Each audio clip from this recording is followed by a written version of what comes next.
दरअसल ये हमने ड्रग पकड़ा दी है, ये हमने नशा पकड़ा दिया है पॉलिटिकल पार्टीज ने। अब पैसा दो और वोट लो, यही खेल पूरे देश में चलता हुआ देखा जाएगा। ये ऐसी ड्रग पकड़ा दी हमने। देखिए गरिमा जी, ममता बनर्जी को, ममता दीदी को बस यही कहना है कि बहुत देर कर दी आते आते, और अब उनके चली चलाई का बेला है।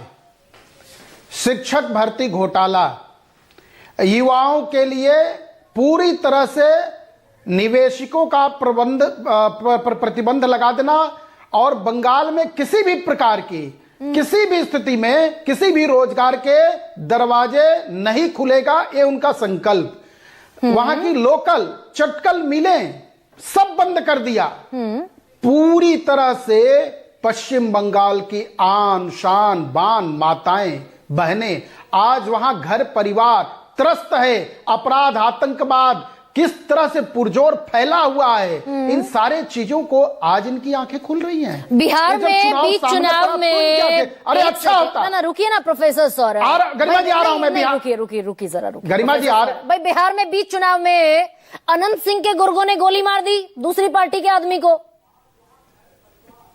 बाहुबली अनंत सिंह के गुर्गों ने। वहां अपराध चरम पर नहीं था बिहार में। देखिए ऐसी घटना की निंदा है। हाँ। ऐसी घटनाएं जहां भी होंगी वो निंदनीय है। टिकट वापस लिया, अपना काम करता है, उस टिकट वापस लिया गया। नहीं देखिए, जो कोर्ट की प्रक्रिया है, जो प्रशासन की प्रक्रिया है, जो पुलिस प्रशासन की प्रक्रिया है, वो अपने हिसाब से कार्य करेगी, उसमें हस्तक्षेप नहीं करना चाहिए। हाँ। न पुलिस बिहार में, उत्तर प्रदेश में, महाराष्ट्र में या कहीं भी, बंगाल में, केवल बंगाल को छोड़ के हर जगह पुलिस संविधान की पुलिस है। केवल बंगाल में पुलिस ममता दीदी की पुलिस है। बंगाल में महिलाएं असुरक्षित हैं। बंगाल में बेरोजगारी, वो जो आपके बिहार में, वो जो आप बिहार में हाईएस्ट पुलिस ऑफिसर की स्कॉर्पियो के सामने बदमाश पिस्टल और कट्टे लहराते हुए भाग रहे थे। देखिए वहां की सरकार और वहां के अभी गृह मंत्री यानी डिप्टी सीएम का बयान पिछले दिनों ही आया कि किसी भी परिवार, किसी भी घराने, किसी भी कहीं से भी होगा कोई, और बिहार में किसी भी तरह की वो कानून के खिलाफ, कानून से अलग जाके काम करेगा, वो बख्शा नहीं जाएगा। ये कल ही का सम्राट चौधरी का बयान है। नहीं, उसके पहले तो खुलेआम कट्टे लहराए जा रहे थे ना, और 10,000 रुपए देकर वो सारे मुद्दे नहीं, 10,000 रुपए देकर वो सारे मुद्दे दरकिनार हो गए। हाँ गरिमा जी, ये आपने अपने इंट्रो में भी इस बात को रखा। हाँ। मैं बहुत इसको ईमानदारी से आपको के सामने एक बात रखना चाहता हूं। जो सरकार रूलिंग सरकार होती है, हाँ। और लंबे समय से जिस चीज को चला रही है, और जनहित में, लोक हित में, महिलाओं के लिए या अपने संपूर्ण जनता के लिए, कितने समय से महिलाओं को ना ये लंबे समय से, मुझे अगर प्रोफेसर सौरभ मालवीय बता दें, मैं 10,000 रुपए कितने समय से बांट रहे थे बिहार में? वो 10,000, वो चुनाव की तिथि घोषित होने के पूर्व की बात है।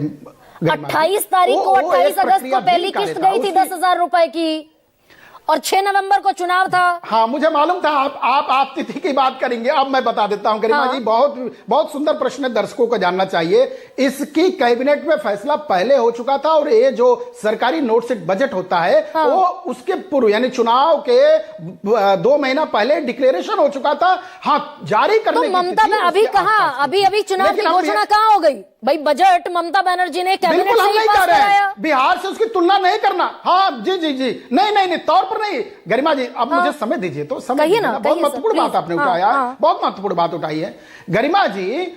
बिहार की स्थिति रोजगार के लिए, आज बिहार में पलायन रुक गया है, और आज बंगाल में पलायन बढ़ गया है। आज बिहार में अपराध खत्म हो गया है। नीतीश कुमार की रिपोर्ट है, हर तीसरा बिहारी 6,000 रुपए महीना से कम कमाता है, 200 रुपए रोज से कम कमाता है। बल्ले बल्ले है रोजगार की। गरिमा जी, वह बिहार वह बिहार जहां पर नारा दिया जाता था कि जब तक रहेगा बिहार में तब तक रहेगा, जब तक रहेगा आलू तब तक रहेगा लालू, बिहार में आतंक खत्म नहीं होगा, अपराध खत्म नहीं होगा दिन दहाड़े, उस बिहार को नीतीश कुमार ने सुशासन बाबू के नाम से निकाला। मैं तो आप ही के नीतीश बाबू का ना प्रोफेसर सौरभ, बिहार में सुनिए ना छोटे भाई बड़े भाई, सुनिए ना, आप दोनों को मिला देंगी तो बात गड़बड़ होगी। आप दोनों को मत मिलाइए विद ड्यू रिगार्ड। ना आप कह रहे हैं भाई रोजगार की बल्ले बल्ले बिहार में 10,000 रुपए से ना जोड़ूं।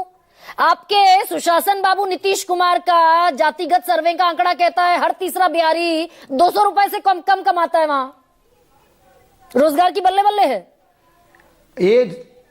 हाँ देखिए ना गरिमा जी, इसी बात को मैं आपसे कहना चाहता हूं, ये जिम्मेदारी बहुत ईमानदारी के साथ सुशासन बाबू ने लिया है और जंगल राज से बिहार को निकाल के रोजगार की तरफ लेके आया है। आज बिहार प्रगति के रास्ते पर है, एक प्रक्रिया है। तो ये बीच चुनाव, तो ये दरअसल बीच चुनाव में अगर इतना प्रगति कर गया था बिहार, तो ये 10,000 रुपए की घूस देने की जरूरत क्यों पड़ी बिहार में?